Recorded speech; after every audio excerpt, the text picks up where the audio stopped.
Support for this podcast comes from Frito-Lay in the 2023 Snack Bracket Championship. The Frito-Lay Snack-It Challenge is underway, and fans are voting on their favorite snacks to crown champion. We're talking about prime-time matchups between the best 64 snacks in the land. Will Ruffles Ridges reign supreme? Can Doritos defend their dynasty? Or will Smart Food use their smarts for a surprise upset? Only you can decide. Get in on all the action for a chance to win up to $1,000 or a year's worth of snacks. Let your snacks be heard. Just go to fritolaysnacket.sbnation.com to vote and enter for a chance to win. No purchase necessary. Sweepstakes ends April 3rd, 2023. Void where prohibited. Year's worth of snacks awarded in the form of 52 coupons, each good for one bag of chips. See official rules at fritolaysnacket.sbnation.com. The Black and Gold Banneret Podcast is brought to you by the Unger Real Estate Group, powered by eXp Realty, proudly serving Orange, Seminole, and Lake counties. Call 407-790-9957 or visit WeSellOrlando.net.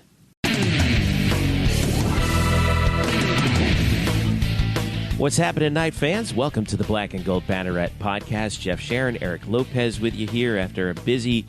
Gosh, this was like the busiest Wednesday in the history of UCF sports.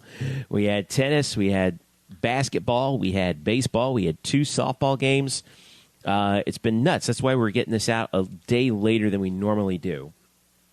Just because we all got back late, and it was crazy. But Lopez, you managed to make it to 4 UCF sporting events yesterday.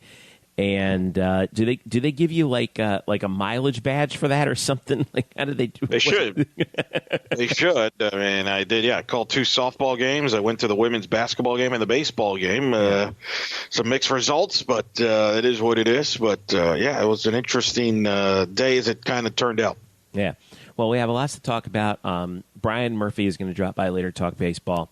The Knights have their 13-game win streak snapped last night against Miami, 4-3. But still, really good game. Good game. Really good game. Really, can't argue with that. UCF men's tennis defeated number 30 Minnesota. We're going to riff about that a little bit. We're going to catch you up on softball. But we were going to start, and we'll talk a little bit about men's basketball not being selected for the NIT, and sort of put a wrap around the season around that. But we're going to start with women's basketball, and the Knights last night selected for the WNIT, and it was a quick turnaround. But they are in the first. They played their first round game at home against Jacksonville. It took overtime. Jacksonville hit a 3-pointer at the buzzer to send it to OT, but in the end, I thought it was a very competitive and kind of chippy game at times.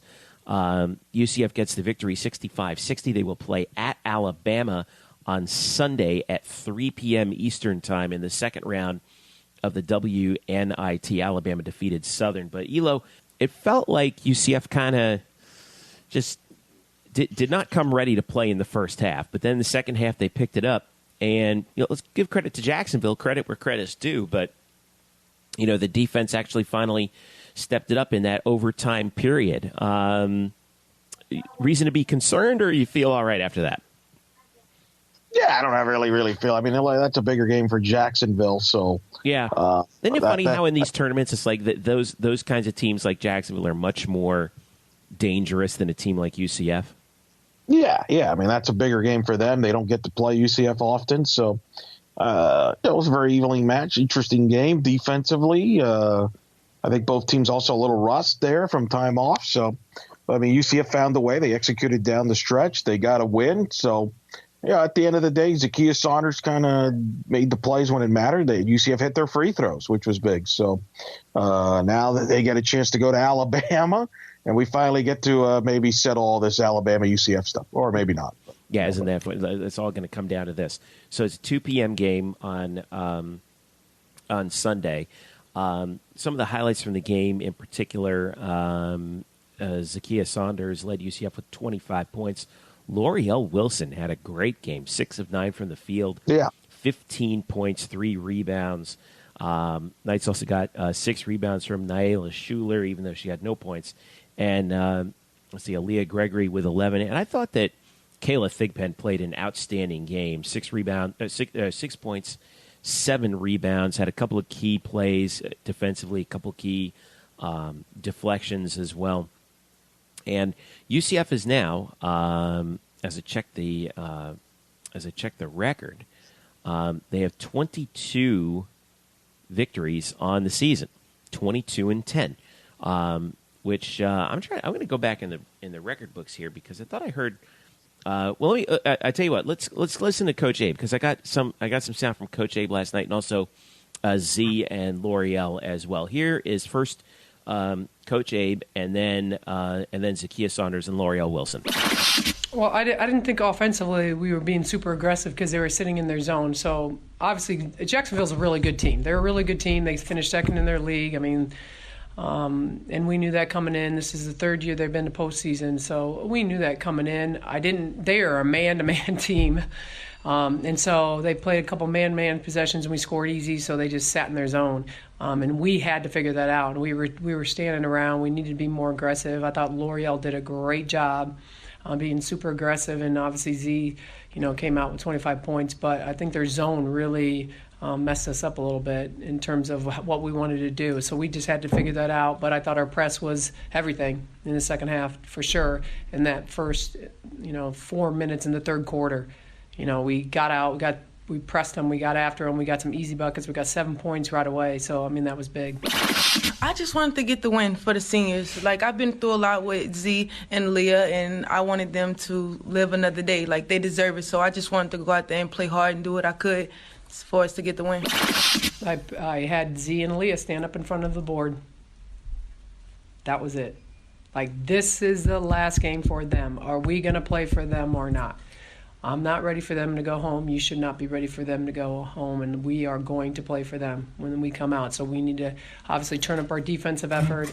We need to control number 24 a lot better than we did. She had 19 points. That's a lot of points for a go-to player. I thought we did an excellent job on number 15. She's their second leading scorer. So we did a really good job. Kayla Thigpen did a great job on her.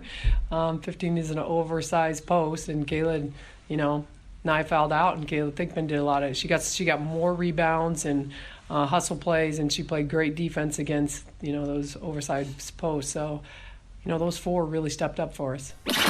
I think this time for us, Jacksonville played really good defense on us, and our shots weren't falling, so we really weren't committing to defense. So after halftime, our coach talked to us how we need to pick it up, start pressuring them more in defense, playing our kind of defense, and then we started to pick it up. Our shots started falling, and everything just started to come together.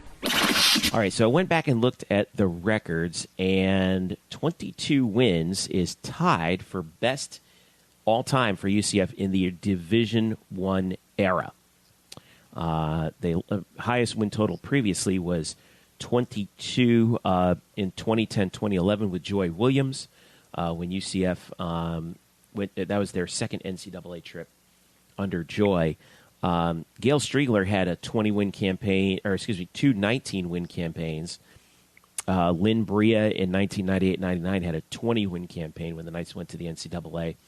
There was a stretch in the Sunshine State Conference under Joe Sanchez in the early 80s when UCF won 24, 25, and 23 games respectively.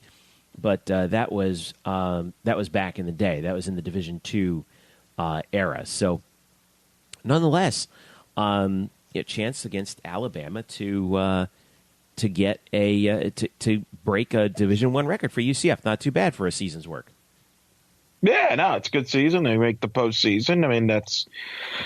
That's kind of 2 years in a row. So they've established themselves as a postseason team, maybe even ahead of schedule what Coach Abe thought they would be, considering this is just their second season. So, we'll see what happens against Alabama. That'll be up in Tuscaloosa. So Sunday afternoon. So they go against an SEC team on the road. So we'll see if they can, pull the win on the road and continue this run. But nonetheless, I think they've certainly set the foundation for the future for sure. And you mentioned Wilson was a good player. Really, he played well. That could be part of it.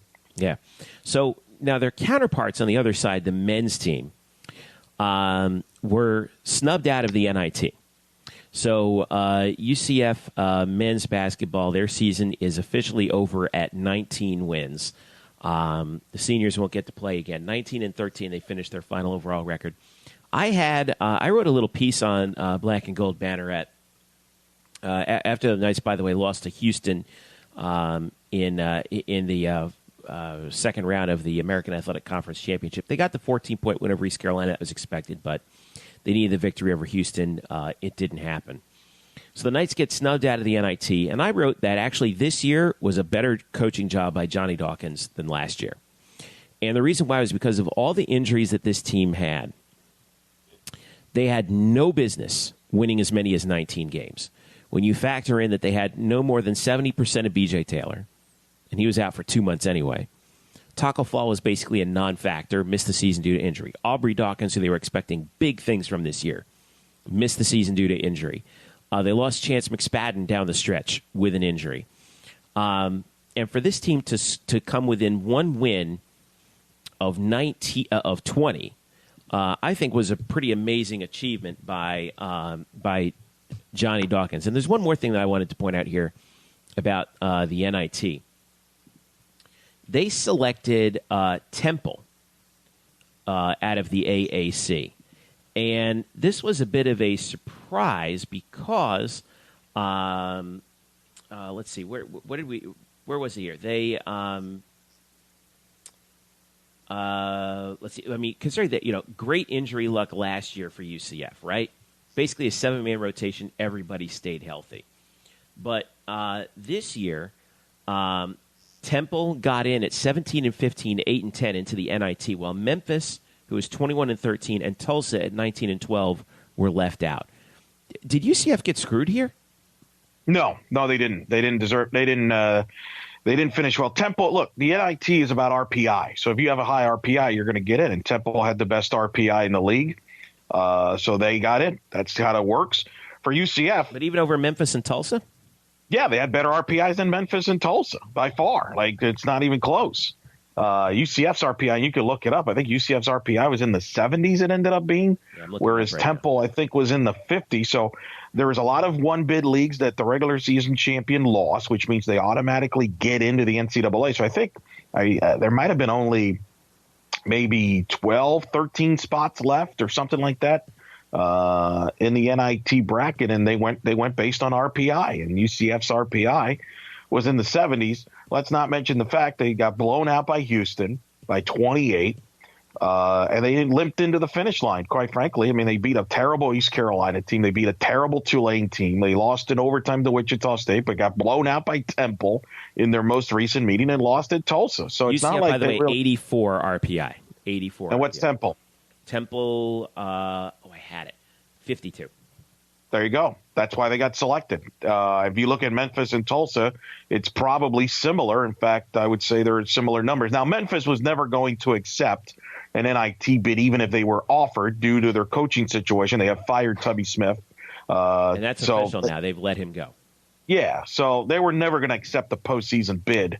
But, yeah, the NIT goes based on RPI. And so, no, UCF wasn't going to get in that RPI. I felt they needed to beat Houston to have a shot, and they didn't come close to that. So their season ended the way it is. And quite frankly, I was there with Murph courtside, and it was interesting. We were right by the UCF bench, and you could tell. They could tell that they knew that season was over. I don't think this was a team that's like, oh, we definitely earned we should be playing in the NIT. I think they kind of knew what was at stake, and I think they kind of knew the result, what it meant. And I think with all the stuff they've had to deal with, the injuries, they were kind of like that boxer in the 12th round that was just, all right, we're done here. I'm on my feet, but I'm not really on my feet anymore. Right. Well, I'll throw the question that I put in the column back to you. Do you think better coaching job by Johnny Dawkins this year or last year? No, I agree with you. It's this year. That's why I find it hilarious that are critical of this season when you consider the fact, again, they did not play 1 minute this season with their three best players on the court. Right. Not one. And they only played, if you take out Aubrey Dawkins, if you take out Aubrey, since he has never played a 1 minute on UCF, if you want to count just BJ and Taco, they only played together this year, one or two games? That's it. Yeah, something like that. You Murph find me probably tell us, but yeah. You find me a team in the country that would be successful that way. It's not going to happen. So I agree with you. I think he did a better job because of that standpoint. Not to mention they didn't have McSpadden. So everybody's talking about all these young guys, they can't shoot all this. Honestly, they weren't supposed to have this big of a role. Guys like the Jesus and all these guys weren't supposed to have the role that they ended up having this year. They were supposed to have a lesser role if things would have gone to plan. I mean, Chance McSpadden was hurt and things like that. So I think people have been very unfair. They've been critical this season. But I think the fans need to look in the mirror. Anybody that's critical of this basketball program better be quiet, because I didn't see a lot of fans in the support in the conference tournament, which was embarrassing. It was an absolute embarrassment from the fan standpoint, and they ought to be ashamed of themselves. And I don't want to hear you or anybody else ever bring up the fact, well, they brought 20, 30, 40,000 to Atlanta in the Peach Bowl. Give me a break. That's a bandwagon fans. That you support. If you're a real UCF fan, you support all your teams. This was the conference tournament in your backyard, and you didn't show up. So I don't want to hear anybody complain about the basketball program when you're not even showing up to the games. You're not going to get a complaint from me. I mean, there's no question that the fans, botched the tournament. And here's the thing. The hope is that the reason why the American tournament came here was because obviously we put in the right bid, but they were expecting a lot of UCF fans to turn out. And that's why the tournament was in Memphis before. I mean, we know that Memphis turns out, although not recently, but they will next year. Yeah, they might. We don't know if Penny Hardaway is going to become. Boy, what a story that is! Penny Hardaway possibly in line to become the next head coach at Memphis, but yeah, it's just it was a real disappointment to see the lack of fan support. No excuses. The excuse that they threw out was that the games were too late, which I don't care. Oh God! I don't care. It wasn't during the day if UCF was playing during the day because it was during the work week. Fine, okay, I get that, but they were playing in the primetime session. Show up to the game. It was embarrassing. I'll tell you a quick story. I met Jim Nance, right, which was kind of the highlight of my tournament. You got a picture Jim there and everything. Yeah, it was great. He's called the semifinals and the final. By the way, the most watched American Conference basketball final ever in the conference's history. Monster numbers in the semi, so they benefited from the CBS slot. Thanks, Jim Delaney, for being an idiot and moving your tournament a week early. Please do that as often as you can. We appreciate that. But so Jim Nance asked me the question. So are UCF fans going to show up tonight? This was during the Wichita State Temple quarterfinal game, which was before UCF Houston, which, by the way, Wichita State fans, man, were incredible. Credit to them, man. They were amazing. Phenomenal. There was they came in droves. I mean, it was incredible fan support. And Jim Nance asked me this question, and it was a very awkward question. I didn't know how to answer that question. I kind of deflected the answer by saying, not as many as Wichita State fans, which is the truth. I didn't lie. It was a fact. But I was embarrassed to answer that question because I knew deep down they weren't going to show up. And it's unacceptable. I mean, if UCF would have beaten Houston and played in the semis, they probably would have been outdrawn by Wichita State fans. And to me, Wichita State fans are a lot better fans than UCF fans. And I respect their fan base a lot more. Why? Because they support their team no matter what. They go everywhere, wherever they go, no matter what. And to me, that's what a real fan base and a real fans are. And UCF fans clearly are not. They're bandwagon. So if they want to go undefeated, yeah, you can go to Atlanta. Anybody can do that. That's easy. But clearly, and people have brought up this question to me about the football season next season, and I've been skeptical, like, no, you can't judge a team. But you're now I tend to believe, and I'll give Trace from Nightline credit for this. He's concerned if football loses 2 or 3 games that momentum from last season goes away because that's how fans are, and that's sad commentary. But I can't disagree with him based on what I saw in the basketball tournament because – and by the way, it wasn't like UCF had they were a 6 seed. They had won 19 games. I watched Rutgers, which, as you know, living in the Northeast is not a basketball school by any stretch of the matter, come out and support their team at Madison Square Garden, even though they were the worst team in the Big Ten.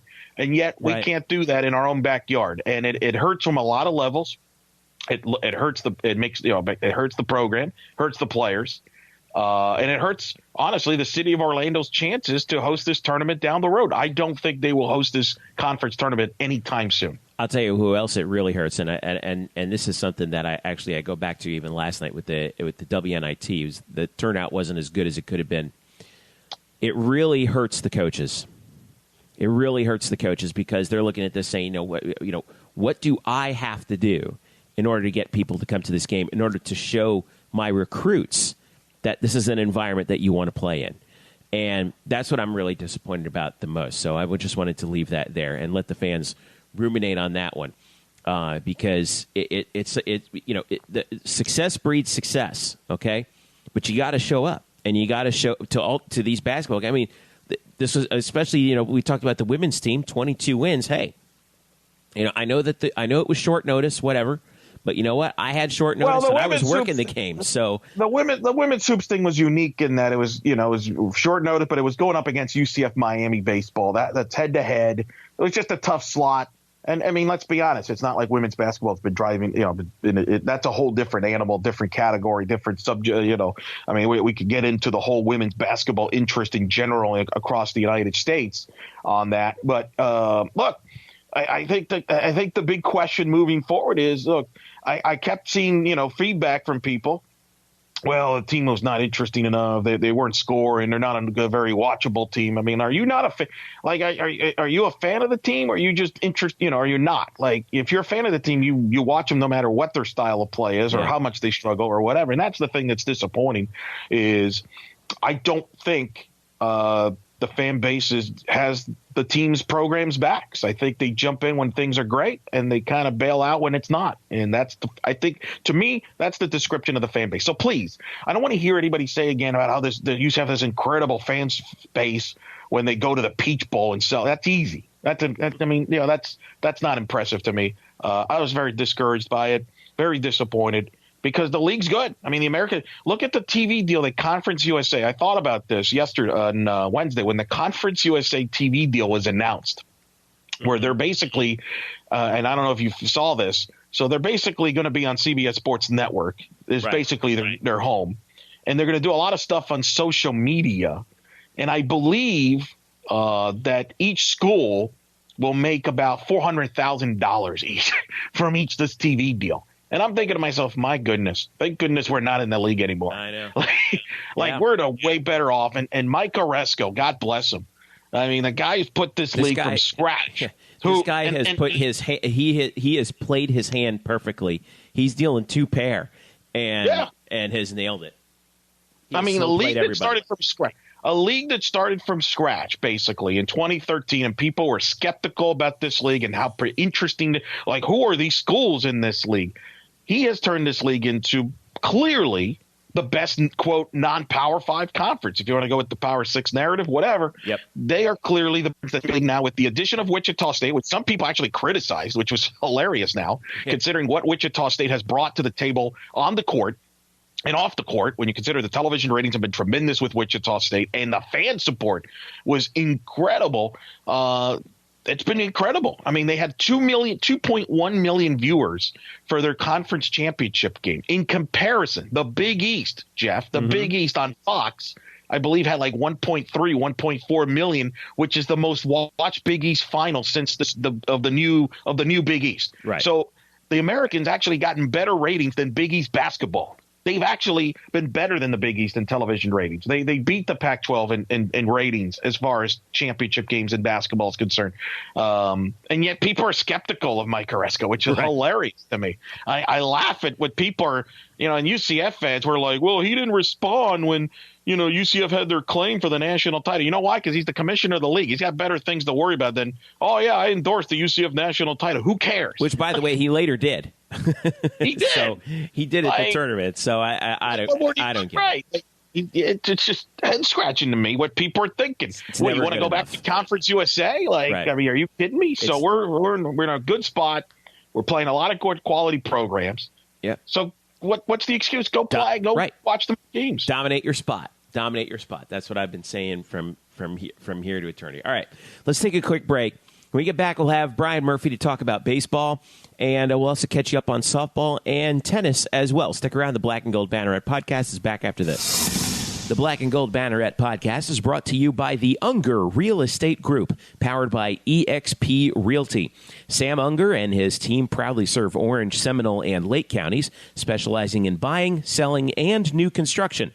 Sam is a proud UCF graduate, class of 2006, and he's such a dedicated Knight fan that right now, if you work with him as your realtor, he will donate a portion of his commission to the UCF Football Excellence Fund in your name. So if you're ready to buy a new home or sell your current home, upgrade or downsize, Sam and his team have you covered so you can find the right home at the right price in the right location.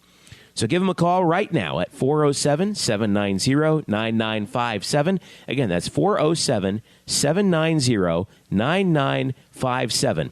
Or visit on the web at WeSellOrlando.net. Again, that's WeSellOrlando.net. You can also reach them on Facebook at facebook.com/WeSellOrlando. Get in touch with the Unger Real Estate Group today and make finding your dream home a reality. Hello, Night Nation. I'm Andrew Fegley. And I'm Trey Strelko.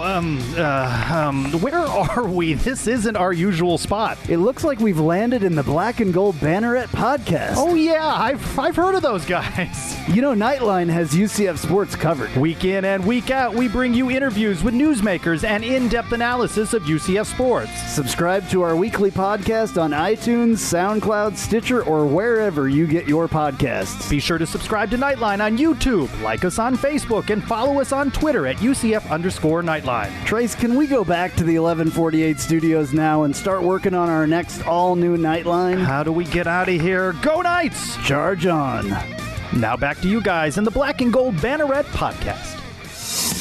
All right, welcome back to the Black and Gold Banneret Podcast. Jeff Sharon with you here, and just a reminder, you can hit us up at blackandgoldbanneret.com. You can follow us on Twitter at UCF_Banneret. Don't forget Facebook.com/blackandgoldbanneret. And you can follow me at Jeff_Sharon. You can follow Eric at Eric Lopez Elo. And you can follow our next guest here on the show, Brian Murphy, at Spokes_Murphy. So Brian joins me now to talk a little UCF baseball as the Knights. It's funny, Brian, because, up until last night, we were talking about, wow, what a winning streak. They'd win 13 in a row, and then they come up short 4-3 against Miami at John Juliano Park yesterday. But they've been doing it. They've been winning a bunch of close games. Obviously, we're coming off the 2 wins against Florida. They sweep Siena in 3 games. None of those games were by more than 2 runs. They beat Bradley 6-5, and then they lose the heartbreaker to Miami 4-3. But nonetheless, the Knights stand right now at 14-4. And to quote Tony Kornheiser, if you will, Brian, where are we now? Well, they are on a 1-game losing streak, Jeff. Thanks for that. Appreciate it. I mean, there's panic in the streets outside John Juliano Park. I mean, it was fun while it lasted. I think that was sort of the mood after the game last night. Loveland was actually complimentary of his guys following last night's loss to Miami, in that, they played well, they played hard, and they had their chances, didn't get them. But, I mean, if you're going to lose once out of every 14 games, you'll take it. Miami's not very good anymore. They have one of the worst offenses, if not the worst offense in the ACC. Yeah. And they were throwing a pitcher out there. They were throwing a bullpen game out there against UCF, and they just didn't get the big hit. Unlike against Bradley, where they were down, they were down by a run against Bradley in the 8th and came back to win that game in extra innings, and they squeezed a couple out against Siena. But I think this team is fine, totally fine with where it is. I think one interesting tidbit as we go forward, because we're only 1 week away from conference tournament season starting. We have 1 more weekend series, which is at home against Chicago State this weekend. Then they have 2 at Tallahassee during the midweek next week, and then they're at home against ECU to start American play. And the one thing that's kind of interesting is, where is the pitching rotation at? That's kind of taken a small development today, where they released the probables for this weekend series against Chicago State. And as expected, you had Chris Williams on Friday. Thad Ward would be on Saturday, which is kind of to be expected with Joe Sheridan getting the midweek start against Miami. Mm-hmm. And then Sunday right now is to be announced. Now, Sunday's traditionally gone to Jordan Spicer. He's pitched kind of up and down, some good starts, some bad starts, but he's got some really good stuff. He gets a lot of strikeouts. Or they could also fill that Sunday spot with J.J. Montgomery, whom I continue to say is the best pitcher this staff has. He's been bothered by some back spasm issues, which is why he actually didn't pitch against Bradley. But I mean, they think he's going to be okay. He had a bullpen session on Monday, and could he actually start on Sunday? And the bigger question is, if he starts well on Sunday, is that what gets him into the weekend rotation going forward? I don't know for sure. I can't answer those questions. I think we might see both Jordan Spicer and J.J. Montgomery on Sunday, but we'll just have to wait and see. Rylan Thomas hit another home run, his 6th on the season. He's right now he's hitting .426. He's 102 average points ahead of the next highest qualifier, which is Matthew Micah. I mean, obviously there's a couple other guys who are having pretty good season, but haven't had that as many at bats. 29 of 68 at the plate, 6 homers, 24 runs batted in. He's slugging .721. Can this possibly continue? Well, I'm not going to say no. He's top 10 right now in home runs in Division I, and just like to show you how head and shoulders above the rest of the offense he is, like his slugging percentage is .721. The team slugging percentage with him included is .395. He had 6 of the team's entire total of 13 home runs. No one else on the team has more than 2. Man, it's been a tremendous hot start. I think what was really encouraging is that, I mean, he's hit it everywhere. He hit one out to left center a couple days ago. He hit one against Miami that was straight away to right. Oppo. He hit one against, I think it was Savannah State, that went over the batter's eye in dead center. I mean, the dude's got power to all fields. It's legit power. And by the way, he's hitting .426. His on base is .506. He's walked 12 times and struck out 15 times. Like, he's doing everything correct. Like, he's on a different level right now. And so this offense has had a bit of a struggle scoring a little bit, but he has been an absolute rock. Will he hit 20 home runs? Like, I don't know. I don't know. Maybe. You never know. Like I said, the dude's got power to all fields, and it's totally legit. You mentioned the upcoming schedule with Chicago State coming into town. Their RPI right now is 240. The RPI actually just came out through games of yesterday, March the 14th. UCF's RPI, incidentally, is 79th, and it actually dropped from 54 by virtue of the fact that they played Siena and Bradley and lost to Miami. Florida State, obviously, next week coming up Tuesday and Wednesday up in Tallahassee. And Florida State right now 8th in the RPI. So is it – I don't want to ask the stupid question about, like, could they possibly look past, Chicago State for Florida State? But, what do you want to get done this weekend if you're Greg Lovelady and you're playing a team that is out of the whack, is 4-9, 0-6 on the road, and has an RPI lower than that of the likes of Ryder and Penn and Campbell and the Citadel? And has lost 8 in a row. It kind of keeps going. I think they has a mascot like that looks like a logo that was drawn in 1993. Anyway, carry on. Now you're getting a little harsh. Jesus. I think this they would like to see a little bit more offensive breakout. They would like to see the guys have a little better at bats.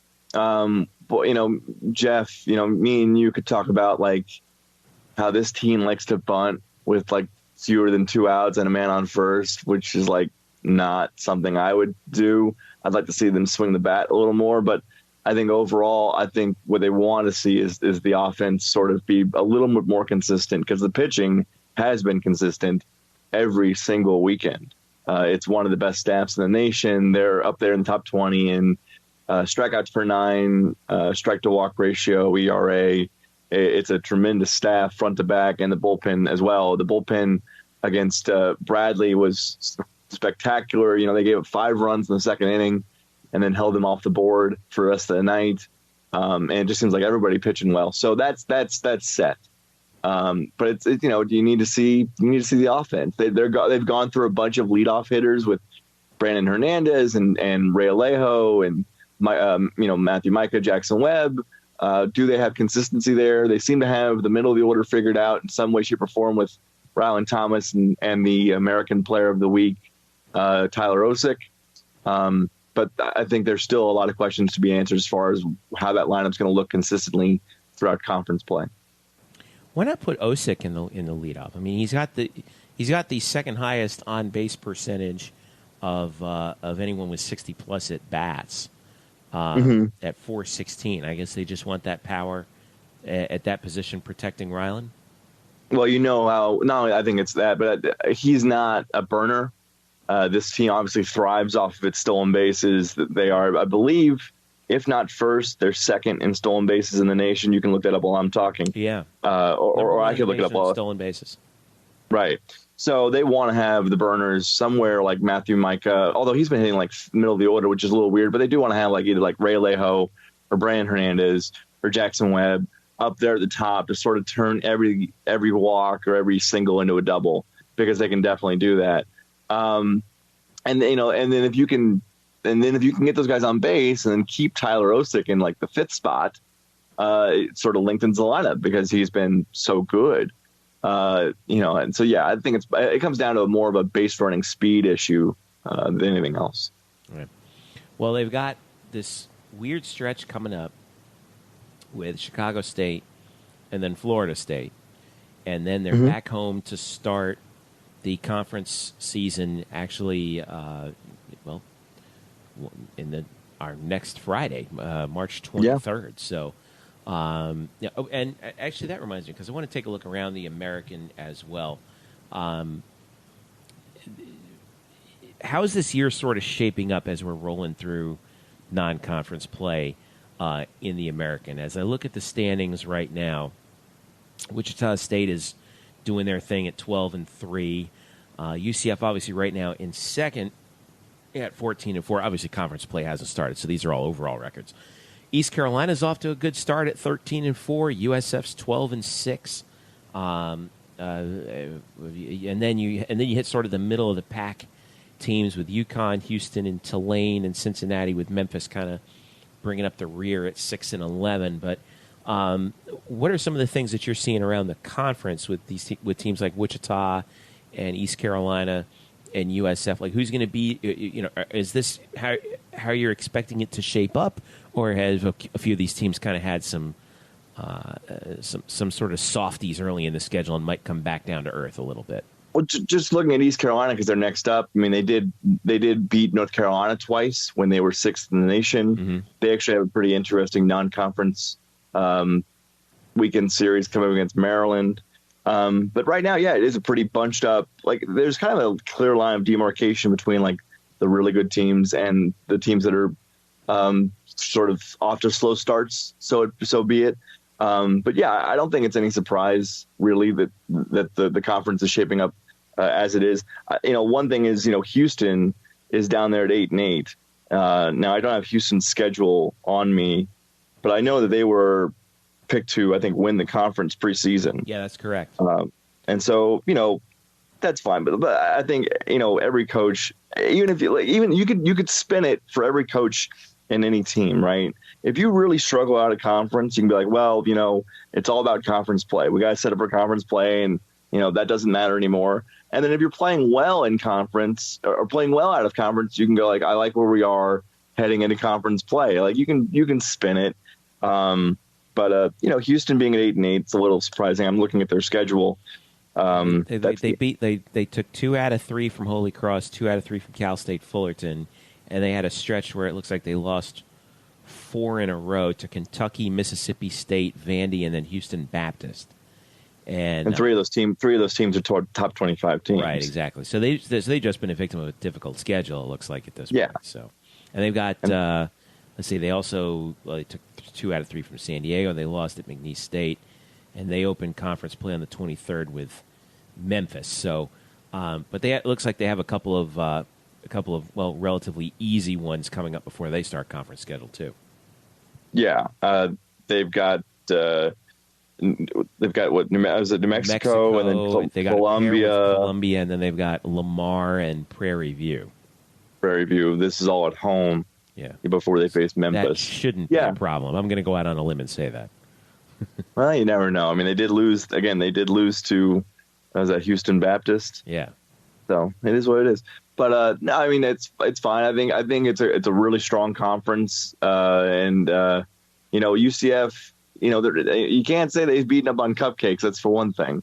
They have certainly gotten their fair share of wins against the typical Northeastern teams traveling down south early in the year. But those wins against Florida certainly stand out.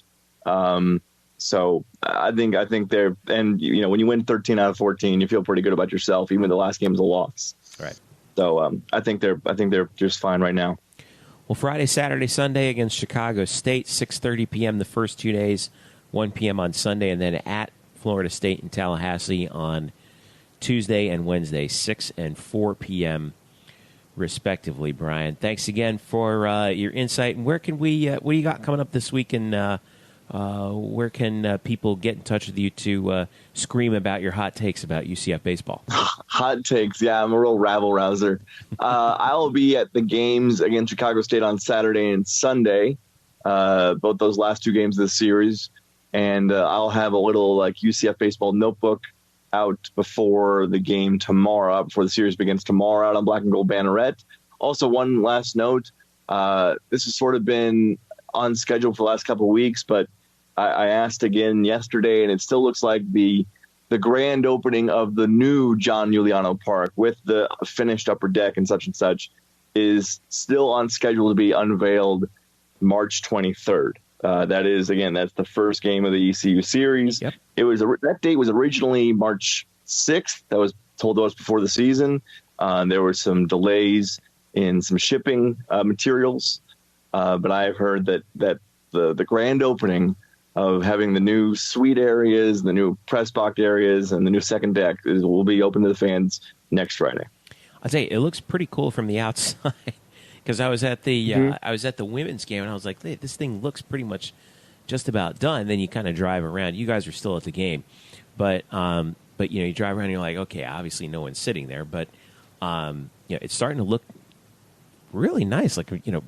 Pretty cool minor league park, that we have going on there. So, hopefully that schedule sticks to it, because I think that'll be a really fun way to kick off the conference season on March 23rd. All right, Brian, thanks again, brother. Thank you, Jeff. All right, Elo is back with me, and we're going to flip over to softball now, as the Knights are coming off of actually a little rough patch in the schedule here, Eric. They lose 2 games on Wednesday, one to Texas San Antonio and the other to Georgia Southern. Kind of struggling along there in this sort of midweek tilt. What in the world happened? That's a very good question. I'm still trying to figure that out myself, I think, and so is the coaching staff. I'm going to be real blunt. It wasn't very good. I think the players, it was spring break, and I think the players' heads were still in spring break mode, and wasn't good. I thought they were flat. They just didn't have the UTSA game at 10:30 in the morning. They did. But you know what? I mean, I know some people have asked me about that, and I counter with that is 2 of their most impressive wins this year, run rule wins, have been at 9:30 in the morning. They did that against Santa Clara on Saturday morning, on a Sunday morning in California, and they did that on a Saturday morning against Western Carolina and Jacksonville. So was that 9:30 local time that they started those games? So that was 6:30 Eastern time that they got up and won those games. So that's kind of interesting. So I don't know if I buy that. I mean, they should, in softball, you have to be prepared to play at whatever time due to weather and things. So actually, I should correct myself. 12:30 Eastern time. I can't even get my time zone straight. Anyway, go ahead. Sorry. That's why we should never change time zones. But anyway, they just weren't good, quite frankly. I'm not going to lie to you. I mean, it was not a good performance at all. They know it. So they're going to look, they got about a week here to kind of do some soul searching here. They got Princeton doubleheader. And then after that, it's the conference play opens, and they're going to open with the defending regular season champions and the defending tournament champions, the Tulsa Golden Hurricane, who are the favorites to win this year, who have the best pitcher in the league coming in the pitcher of the year in Emily Watson. And then after that, they got to go to Houston, who right now has a top 10 pitching staff, and I think might be the best team in the league. So they're gonna get tested right away. So unfortunately, and I said this, and I know it sounds cliche in the past, but this is a young team and a youthful team, and I think their youth showed on Wednesday, because some of them I think didn't really, they were in spring break mode, and it's unfortunate, because my concern is, Jeff, that 2 months from now, if you ask me, hey, how come they didn't make the NCAAs, let's say, for example, well, that could be one of those days that you look back and like, man, I wish we could have, shown up that day, and then maybe it would have made a difference. Who knows? But it's disappointing. I mean, that's just no other way to put it. We're coming around the time when the RPI comes out, and it's not out yet. But I've been told by people in the NCAA it might be next week or the following week. Yeah, it's usually around. Last year it came out around the 20th, so the 20th of March. So when you look at the RPI, what are you looking for when that comes out? What should we pay close attention to with the softball RPI? Well, obviously where they're ranked. Certainly you want to, it's so early. March is so early that there's going to be a lot of drastic changes. I think my concern is that with those two losses, and again, nothing against Texas San Antonio and in particular Georgia Southern, who I actually think is pretty good, might actually be a sleeper in the Sun Belt League. But I think UCF's RPI, if I had to guess based on the formula, is probably going to be in the 60s. Which isn't bad, but it's not great. Not where you want it to be. No, you want to be in the 40s. You want to be in the 40s to be in the mix in the 30s. So I think but the thing I'm also interested to look at, and this is one of the things I look for when the RPI comes out, is not necessarily where UCF is right now. Well, I want to know what the future opponents, where they're at. Mm-hmm. Where's Tulsa? Where's Houston? Where is the rest of the teams in the conference? Where's Florida? Because you want to know, okay, how many quality RPI games are left in the schedule that you can make a jump and make a move? Is there a lot? Is there not many? And that'll kind of help you figure out, okay, can we make a run for the NCAAs? What do we need to do? Do we have to win the league and that's it? Or can we make it as an at-large? Those are the things I'm kind of curious about as a conference. Where is the American? I think Houston, Wichita State, and Tulsa might be the three highest teams in the RPI. I'm curious where they're at. USF. That's the thing I like to see, is where are the teams in the league, because those are the teams UCF's going to be playing here in the second half of the year. Well, I got this doubleheader on Wednesday, the 21st against Princeton, so they have basically a week to sort of figure things out and find out who and find out kind of how it's going to go before conference play, which starts on the 23rd, Friday, against Tulsa. Hard to believe we're in conference play already, man, because now the schedule kind of spreads out because you're no longer playing those wild tournaments with 18 teams. And which I think, by the way, will help UCF out. Yeah. They're not as deep in pitching, so as a result, those games, some of their losses have become a result of their lack of depth in pitching. Injuries, a part of it as well. So I actually think that will help UCF a little bit, because I think Aaliyah White, for example, who's right now in the top 10 in wins and shutouts in the country. She has 4 shutouts, and she has 12 wins, which are both in the top 10 in the NCAA. That'll give her some rest, and it'll give her opportunities to throw her a lot. Well, the Knights are 17-11 right now. We'll see how it comes through with the next 5 games out of the 7-game homestand coming up. So, again, be sure to be on the lookout for that. And follow Eric for all the latest on softball. And we have a little, by the way, real quick, a little special anniversary coming up, Eric Lopez, in the next week or so here, in terms of not just UCF softball history, but sort of amazing things that have happened at UCF, right? Yeah, I mean, for those that don't know, March 19th, I don't know when people are listening to this episode, but March 19th will mark the 15-year anniversary of Stephanie Best, who was in the UCF Athletics Hall of Fame, first ever softball player to be inducted into the Hall of Fame. 15 years ago, March 19th, she took on Army and set an NCAA record by hitting 2 grand slams in the same inning, 2 grand slams in the game. Those are still NCAA records, and an NCAA record 11 RBIs in the game. All those 3 categories are still NCAA records that Steph holds, not to mention she hit a school record, which still holds 3 home runs in that game. I could make the argument, here's one, that might be maybe one of the greatest performances that any UCF athlete's ever had in any sport. Certainly maybe the greatest single-game performance in UCF history. Right. I mean, certainly when it comes to mind, Kevin Smith and his, 300 yards against Tulsa in the Conference USA title game in 2007 certainly comes to mind as far as great individual game performances. I know you've raved about Jermaine Taylor's game that you saw against Rice, where he set the school record for most points in the game? Division I school record, yeah. That's up there, among others. I know Chris Duffy had a big game at UCF Baseball a few years back, home run way. But, yeah, I mean, Steph went 3 home runs, 11 RBIs, 2 grand slams, both in the same inning. 3 NCAA records set there, not to mention the school record for home runs. Obviously, she holds the RBI record as a school record. It's one of the most incredible games. And she only did it in 5 innings because they run-ruled Army. Right. And so she got cheated of an at-bat, in theory.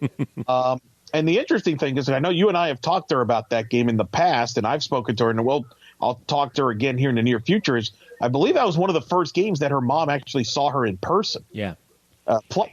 I'll never forget the one thing she told me about that game. She said she's still upset about the one at bat she had where she struck out. Yes.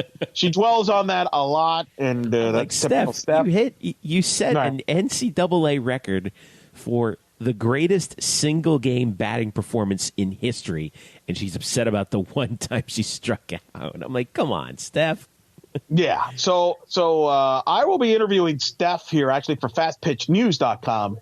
That'll be on a podcast that's actually going to come out on the day of the anniversary, March 19th, 15-year anniversary. We will play a portion of that interview on our next episode here as well on Black and Gold Banneret, and we might actually go in more in depth about Steph's career and maybe break down some of the best individual performances in the history of UCF athletics. Maybe that's something you guys feel free to tweet or Facebook at us. Have any suggestions? That's a good one. Yeah. So I want to hear from everybody that's out there on on social media who follows us, Facebook, Facebook.com/Black and Gold Banneret, and also Twitter UCF_Banneret, and holler at us with what you think are the best single game performances in UCF history. We mentioned Steph, we mentioned Kevin Smith, we mentioned Jermaine Taylor. I'm sure somebody's going to mention Bo Clark, who I think had I think he had like a 50 or 60 point game back in the division, back in the D2 days, way back when in men's basketball. But holler at us on that one. That'll be I'd be interested to know if there are any other nominees that are out there. Yeah, we're going to push that. Social media, we'll read some of the answers and maybe go into more in depth on that our next episode because it's kind of interesting. Because, like I said, from a softball standpoint, that's probably as good as it gets from an offensive standpoint. Because when you set 3 NCAA records in one game, pretty wild. Unfortunately, as I have learned, because I've done some research on this, the audio, as I understand it, does not exist. There's no audio or video. It's one of these, like a JFK mystery. It's like one of these great mystery games. So it's pretty wild. So we'll get into more in that next episode on that. So that was fun. So, all right. I want to quickly catch you up on tennis. Men's tennis snapped Minnesota's big win streak with a 4-2 victory. Minnesota came in number 30 in the country. They had won 6 matches in a row.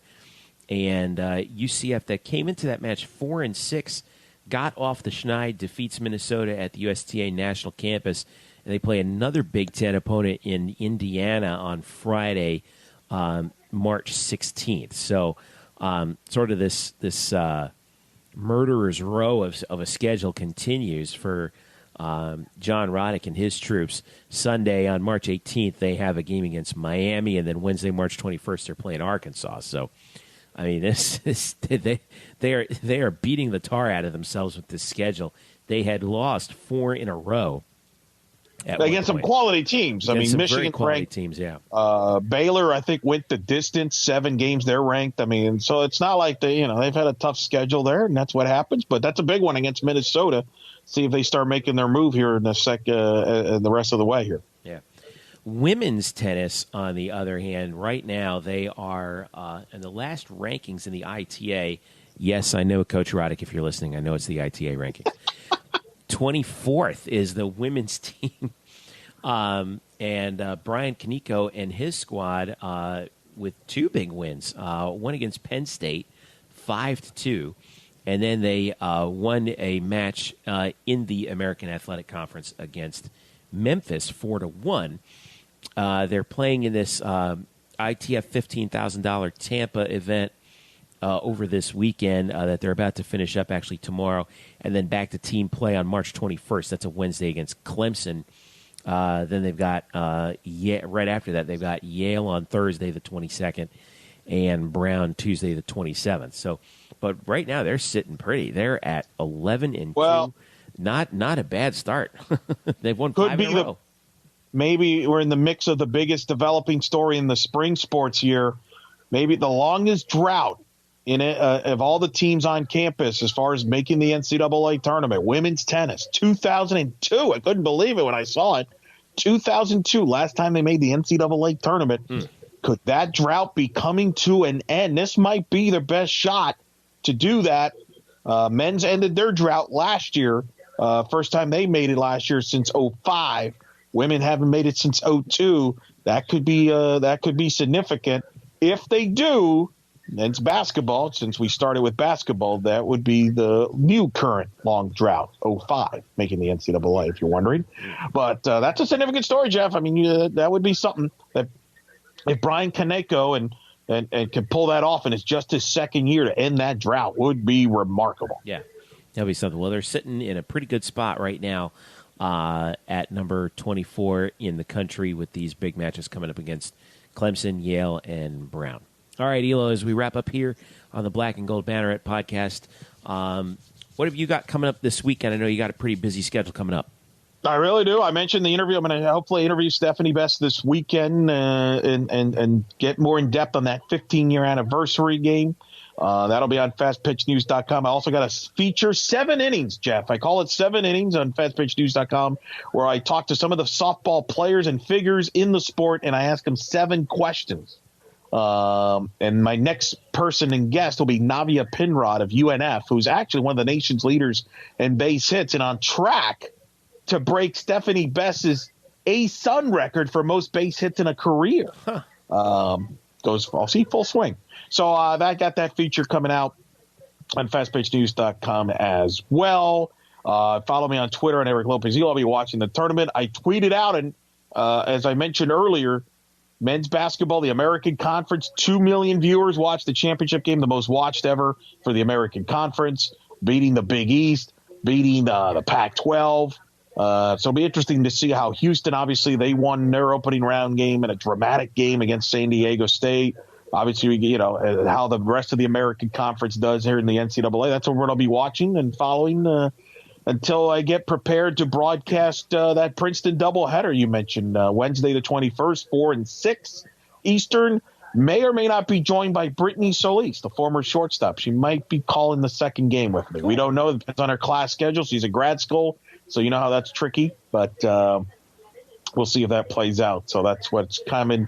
That's on my schedule in the next week or so, as well as fixing my phone and finding a new oven stove. Well, that's all right. That we're good. Jeez, how many different things you got to find a new stove? Yeah, I lit on fire. I'm not even kidding. I lit on fire like on the day before Tuesday, and that was not fun. So now we're looking. Yeah. Right. Send if you have a stove you're looking to get rid of, make sure you contact Eric. Yeah, please. Not even joking. Elo, on Twitter. I will be this weekend. My son Connor turns 4 years old. I can't believe. I can't believe he's 4 already, man. Time flies. So we're celebrating his fourth birthday. He does not have his own mobile device, so he won't be able to download this and hear it by himself. But Connor, I love you, buddy. You're the best. Happy 4th birthday, pal. And wow. So it's a big weekend for that. I'll be keeping an eye on women's basketball because they have that game against Alabama in Tuscaloosa on Sunday. And then, keeping an eye on the other teams in the American as well that are in the men's basketball tournament. We just watched Houston win their game earlier against San Diego State. Wichita's in the tournament, and then of course we'll be keeping an eye on Cincinnati as well. So as March rolls on through here on the Black and Gold Banneret Podcast. Eric, thanks again, brother. Thank you, and boys, enjoy the madness.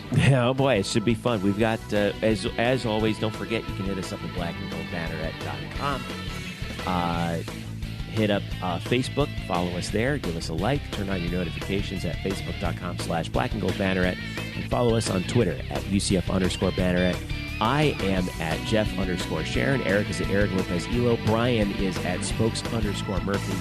Thanks, of course, to Brian for his insight in UCF baseball, and thanks as always to Sam Unger and the Unger Real Estate Group for their support of our podcast as well. For Eric Lopez, I'm Jeff Sharon. Thanks for listening. This has been the Black and Gold Banneret Podcast.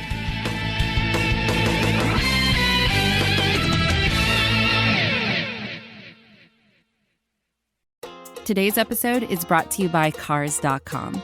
With over 2 million vehicles and 50,000 more added every day, Cars.com will match you with the perfect car for you, your budget, your life, your style. And if you're ready to say goodbye to your current car, Cars.com will get you an instant offer to cash it in. Just start by entering your license plate and get matched with a local dealer who will write you the check.